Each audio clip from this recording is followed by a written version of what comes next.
My teen male dad, 47, cheated on my mom and married my former babysitter, now 26 female.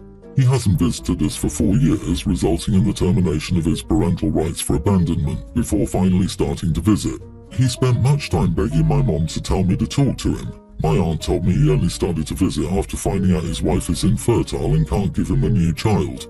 At first, I put up with his visit since my mom said I should at least be civil to him, but then he brought his wife over and she complained about our dog. She said dogs are vicious and dangerous and I shouldn't be around one since I was a kid. Note, the dog is well trained and friendly, even by golden retriever standards. My mom refused to say anything, even as this woman called her a bad mom, so I told my dad's wife that this is our house, and if she doesn't like our dog she can leave because it's not her place. Dad then told me I should be nicer to her if I wanted a relationship with him. That was when I told him I was uninterested, after he abandoned me for years, and only showed up again because he couldn't make another child to replace me and my brother. Later, my brother, 18, said I didn't have to be so cruel to him, even though he did abandon us. Was I too cruel? Now his replacement child bride couldn't give him another child. So terrible. No, OP, you spoke the truth. I guess he'll get another 20-something. Let's hope he's now the infertile one. You are not the idiot. The audacity of the father to treat his ex-wife, whom he cheated on, and his children, whom he abandoned, as an insurance policy is just as frustrating as his current wife complaining about someone's dog in their own home, and the parenting of the woman whose marriage you helped break up. OP was pretty tame to them. Sometimes the truth hurts, and your father needs to know where you stand. He can't just waltz back into your life like he never left, and demand respect as the man of a house he doesn't own. You should give him a chance, but only after he openly admits what he did and that it was wrong, and maybe a little about why he did it. But on the other hand, if you don't want to, you don't have to. He gave up that privilege when he walked out on you when you were a tween. Good lord, the dad was welcomed in and given a chance, and then dared to put conditions. He deserves to hear the truth and needs to face it. He's an adult. It's his job to make the effort. He does not demand concessions from his kids, so he gets his way all the time. Dad is a selfish, undeserving idiot. I don't understand what's wrong with the mom. Why is she letting her ex walk all over her and her kids in her own home? I bet mom let it happen so OP could see the true colours of dad and stepmommy. Dude, he didn't just abandon you, he thought you were replaceable. Then he realised his new wife couldn't give him more bio kids, so he wanted a relationship again. How long until he trades the wife for a younger model and tries again for bio kids and goes back to treating you as replaceable? You're not cruel, you're pragmatic. He wants a relationship for his selfish gain, not to be a genuine father to you. Update, I talked to him again, and he said his wife expressed a valid concern and that having a dog isn't such a good idea, so I told him I don't want to talk to him anymore. He looked pretty shocked and asked me if I was choosing my dog over him. I said yes. I already blocked his number, and Mom agreed it was for the best and that she no longer wanted to play nice. This story concerns my 2 oldest kids, Taylor, female teen, and Noah, nearly adult male. Taylor has a best friend named Anna and they've known each other for years. She's over all the time. Noah had a crush on her and asked her out. I told him not to since it would get messy. She said yes to dating him at the beginning of last summer. Surprisingly, Taylor was okay with this, and everything seemed fine until now. Anna broke up with him 2 weeks ago before she left on a family trip. Things settled and Taylor is still best friends with her. Since the two are still great friends, she was over yesterday to do some work. Noah was upset and it started an argument when he approached her and told her to get out. They were at the kitchen table. She didn't leave since he didn't have the power to kick his sister's friend out of the house, especially with Taylor making it really clear she's her guest. He came up to me and asked me to ban Anna from the home and I told him no. This is your sister's best friend and she isn't doing anything to you. This resulted in another argument where I told him he needed to deal with seeing her and I told him this would be messy from the beginning. He isn't speaking with me after calling me an unsupported jerk. Am I the idiot for refusing to ban my son's ex-girlfriend from the home and telling him he needs to deal with seeing her? Not the idiot. Young love, oh how it hurts. Thank you so much. I needed to laugh at some teenage angst this morning. Your son will look back on this one day, probably after he's married and has children of his own, and laugh and realise how silly he was. Hopefully he learns to avoid dating family friends since they don't go anywhere. Yep, that's what happens when you date someone you already have to see all the time for other reasons. Hopefully this lesson will serve him well in the future. OP, your daughter is also super cool. I'm surprised she was okay with her brother going after her best friend. She probably knew it wouldn't last. I disagree. He got his heart broken 2 weeks ago and hasn't had the opportunity to unpick being dumped because the girlfriend went away on holiday. Now she's back, she has immediately come over to the heart of his home, and you're telling him to suck it up. Get over it and I told you so. I think it's a bit heartless. I know you warned him it would get messy, but he's nearly an adult and inexperienced, and you shouldn't use it to justify brushing over him being hurt. Your daughter and her friend could hang out at the friends for a bit, or at least in her bedroom, so he doesn't get an emotional slap in the face without due warning when he goes to the kitchen. I think you are the idiot for effectively telling him his feelings don't matter. Taylor shouldn't have to lose her best friend over this, but your son needs time to heal from losing the relationship too. He doesn't need time to get over the relationship, he's probably already over it. He was just mad because he felt like since she broke up with him, his sister and his mom should have been mad at her and not still have her come over to the house. He was acting like a petulant child who had to return a favourite toy and then didn't want the person with said toy to still hang around. Thanksgiving is coming up and it's our turn to host. I'm from Montana.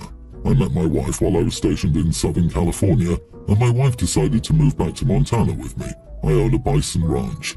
I've always been an avid hunter and fisherman. My house is very old style, almost like a hunting cabin, and I have taxidermized heads of several deer, antelope and a bull moose. My wife grew up in a very liberal, artsy hippie home in San Francisco. Her family are militant vegans and atheists and are unbearable to be around. I don't mind people with different lifestyles as long as they don't bother me. They're the type of people who basically always talk about being vegan and atheists. They mock me for being a Christian, conservative and a redneck. They say I'm not cultured, ignorant and all this other crap. We don't really get along. I usually just try to keep the peace, but they always like to pick fights with me, and when I don't bite, they continue to push it. They say I brainwashed her daughter because she votes the same way as I do, loves fishing and hunting, goes to church with me, and prefers Montana over California. So here's the conflict. My wife wants me to remove all the taxidermies, the crucifixes, the rifle I hang on the wall, and anything related to hunting, fishing, religion, or whatever they hate to appease her family. I told her no, that they're in my home and they don't have a right to change it. She said she understands this is frustrating, but she would like to maintain a good relationship with her family and that this could avoid some conflicts. The final straw was when she asked me to make a tofurkey, or whatever this dumb tofu turkey is called. I always make turduckens, but this time I plan on doing a 4-bird roast. My sister, her family and my parents are also coming over, and none want this vegan crap. I told my wife her family can bring their own vegan food, there'll be vegan sides, vegetables, mashed potatoes, stuffing and other stuff, but that's not enough. We keep having arguments about this. I think I'm on the right because it's my house and more of my family than her family will be there. My family loves my wife, but her family treats me like crap, so it's frustrating. Am I the idiot for refusing to appease my wife's vegan and atheist family for Thanksgiving? Judging by your tone, I would say everyone's the idiot here. Her family for mocking your religion, your wife for trying to get you to take down your decorations, and you for speaking in this vegan crap tone. None of you respect each other. In an ideal world where people would be decent and respect each other, you would make a vegan option for your in-laws, or maybe your wife could, if she has a better know-how on the dish, and they would accept that the rest of you are eating meat.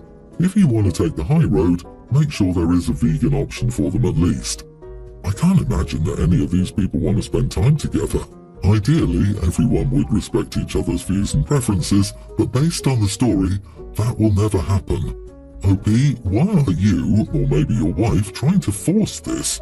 Why not just have Thanksgiving with your family and then go to see your wife's family another time? You are the idiot, as you appear to dismiss what your wife wants. I'm not saying that you should be doing everything that she requests. However, she doesn't seem to be on board with Montana living as you describe, as she wants a relationship with her family while you do not. She appears to be caught in the middle of a feud between you and her family. My ex, 35 female, and I, 35 male, divorced a few years ago. It was her who wanted the divorce, by the way. I met my girlfriend around 1 year ago, and I introduced my kids to her around 4 months ago. A few weeks after that, my kids told me that my ex was having dreams that I injured my leg and wanted her to help me. In the dream, she took care of me and we got back together as a family. I did wonder why she told the kids about her dreams, but I didn't think about it much more. Then, about 2 months ago, my girlfriend and I planned to go to the beach nearby as we both had a week's worth of vacation days saved. Then I found out about train hopping and jokingly suggested we should do that and go to a beach on another coast.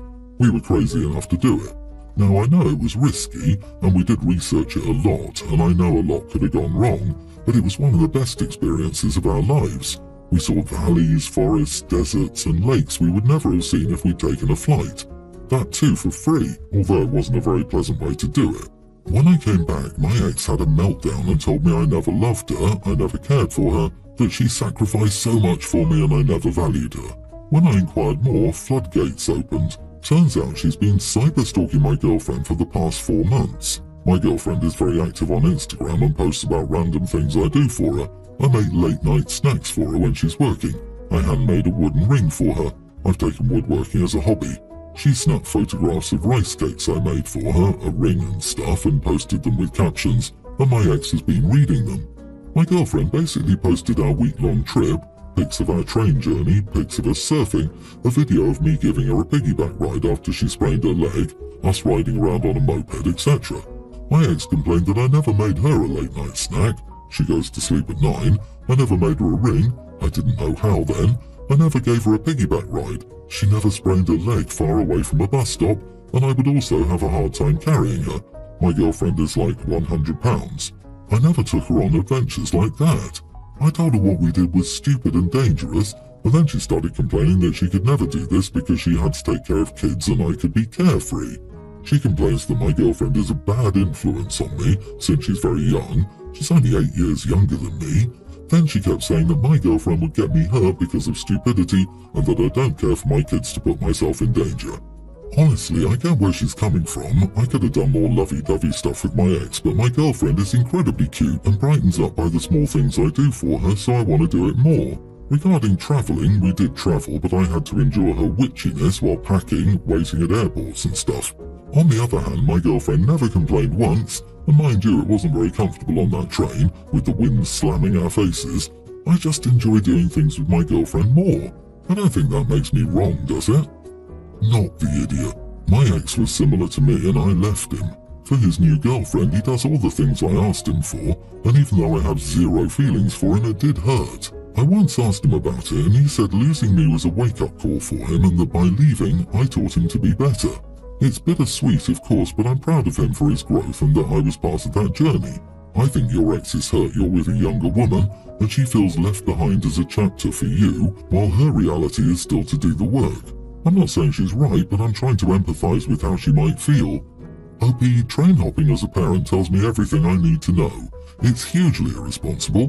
What if he gets hurt, gets caught, etc.? A responsible, mature person will never do that. He's probably inconsiderate and immature in other aspects as a parent and partner, so his ex left him. OP, you are the idiot. It sounds like a classic trope of, if he wanted to, he would. She left you because you didn't treat her right, but now you have a young girlfriend you're giving everything to. I feel bad for your ex. Given that ex stalked, it's possible the way she acted during the relationship caused him to respond and treat her differently. I'm not saying she's at fault, there's no way for us to know, but people are ignoring people who treat each other based on the two-way street. The new girlfriend gives him more, which pushes him to give more and vice versa. The stalking aspect certainly suggests X wasn't all peachy anyway. My wife and I have 3 kids, a toddler, a kindergartner and a pre-tween. We both work full-time and the youngest is in daycare, the older 2 are in public primary school. Both of us make pretty good money for our area. My wife recently had an old boss reach out who's now a VP at their new company. They're hiring for a director position that would pay about the same but offer a fancier title. The thing about this job is it would require extensive travel, both internationally and domestically. She would be on the road roughly 50 to 75% of the time. She got the offer last week and asked me what I thought. I was honest that I'm not cool with her taking a job like that while the kids are so young. With both of us at home and working full-time, my hands are full enough as it is, and I can't imagine how it would be to basically be a single parent 50 to 75% of the time. She was very upset as she hadn't travelled a ton in her life, and this would be an opportunity to do a lot of it on the company's dime.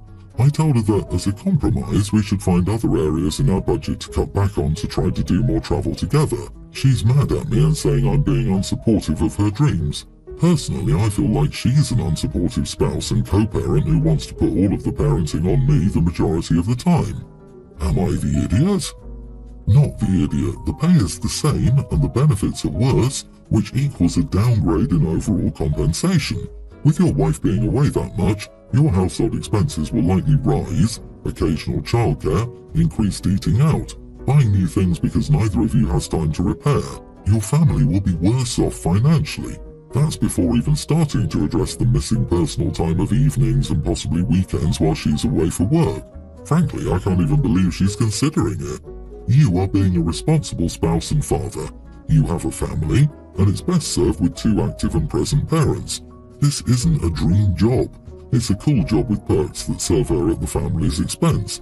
So she wants to travel. Lots of people want to travel. I wanted an Aston Martin Vanquish when my kids were preteen. I had the income to afford it, but it was a selfish desire and not practical. Somebody needs to be the adult here. In this case, it's you.